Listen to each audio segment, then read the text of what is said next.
जिव्हाळ्याचा प्रश्न आहे. डम्पिंग ग्राउंड इथे 40 फूटच्या वर गेलेला आहे. काय सोल्युशन काढलेलं आहे? आज तुम्ही स्वतः इथे व्हिजिट केलेली आहे.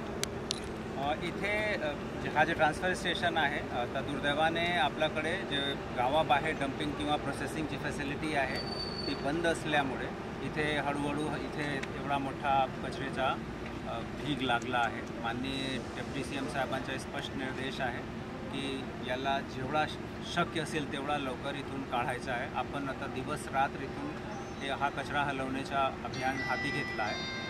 दिवसभरात साधारणतः 60 ते 70 आपण ट्रक्स काढत आहोत. आता आजपासून आपण रात्रीसुद्धा ही वाहतूक सुरू ठेवणार आहे. पुढचे 30 दिवसाच्या आत इथून 100% कचरा आपण हलवणार आहे. याच्या व्यतिरिक्त सिटीचे ठिकठिकाणी भागामध्ये, कारण इथे सुद्धा आपला सॅच्युरेशन पॉईंटवर पोहोचला आहे विषय, म्हणून ठिकठिकाणी भागामध्ये अजून कचरा दिसते रस्त्यावर. आता परवा होळीचा त्यौहार आहे, याच्या अनुषंगाने सुद्धा महानगरपालिकेने हा निर्धार केला की आज पूर्ण रात्री, उद्या दिवसभर, उद्या पूर्ण रात्री स्वच्छता अभियान आपण पूर्ण सिटीमध्ये घेणार आहे आणि कुठेही सोसायटीचे बाहेर किंवा इतर सार्वजनिक जागेवर कचरा दिसणार नाही. तर गेल्या 5 दिवसापूर्वी शिवसेनेच्या मोठी नगरसेवकांनी आक्रमक भूमिका घेतलेली. त्यांनी लोकांचा जिव्हाळ्याचा विषय मांडलेला आहे, खासदार साहेबांनी मांडलेला आहे. काय सांगायला?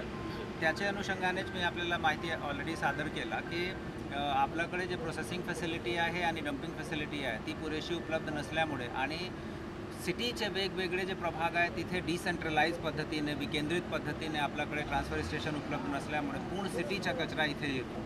याचा एकच जे सायंटिफिक सोल्युशन आहे, वैज्ञानिक यामध्ये जे समाधान आहे तो की आपल्याला विकेंद्रित पद्धतीने प्रत्येक प्रभागनिहाय आपल्याला ट्रान्सफर स्टेशन तयार करावं लागणार आहे. माननीय उपमुख्यमंत्री महोदयाने सुद्धा याच आशयाचा निर्देश आम्हाला दिला आहे.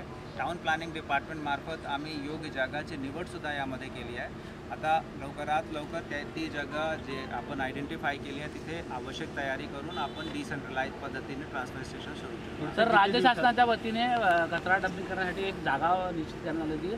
त्यासाठी महानगरपालिकेने पैसे देखील भरले आहेत आणि त्या ठिकाणी अजूनही डम्पिंग सुरू नाही झालं. सुरू करण्यात आलं आहे. तिथे आटकोली म्हणून जागा आहे, तिथे आपण ती डम्पिंगऐवजी ती प्रोसेसिंगसाठी जागा आहे, म्हणून आपण तिथे प्री प्रोसेसिंगचा टेंडर काढला होता. ती प्रक्रिया आपण पुढे घेऊन गेली आहे. कारण कुठेही आपण जेव्हा डम्पिंग किंवा प्रोसेसिंगसाठी तयारी करतो तिथे आपल्याला आपल्या नॅशनल ग्रीन ट्रिब्युनल आणि भारत सरकारचे नॉर्म्सप्रमाणे बरेचसे पर्यावरणाच्या दृष्टिकोनातून तयारी करावी लागतात. ती तयारी जवळपास तिथे कंप्लीट झाली आहे.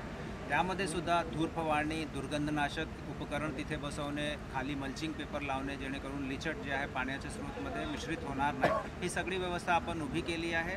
आणि तिथे आता आपण इथून जे कचरा आपण शिफ्ट करत आहोत तो आतकोलीलाच आपण शिफ्ट करत आहोत. गायमुखला पण आता 2 दिवसात कचरा टाकला जातो. हो, गायमुखला सुद्धा आपलं ट्रान्सफर स्टेशन आहे, तिथे सुद्धा कचरा साचला आहे. जसे आपण CP तलाव आता रिकामा करत आहे त्याच धर्तीवर गायमुखसुद्धा आपल्याला पूर्णतः रिकामा करायचा आहे. तिथे आपण 150 मेट्रिक टनाच्या प्रोसेसिंग प्लांट त्याचं काम आपण हाती घेतला आहे. तो प्रोसेसिंग प्लांट आणि तिथे त्या जागेचा वापर फक्त आणि फक्त ट्रान्सफर स्टेशन म्हणून करणे याचा आपण निर्धार केला आहे.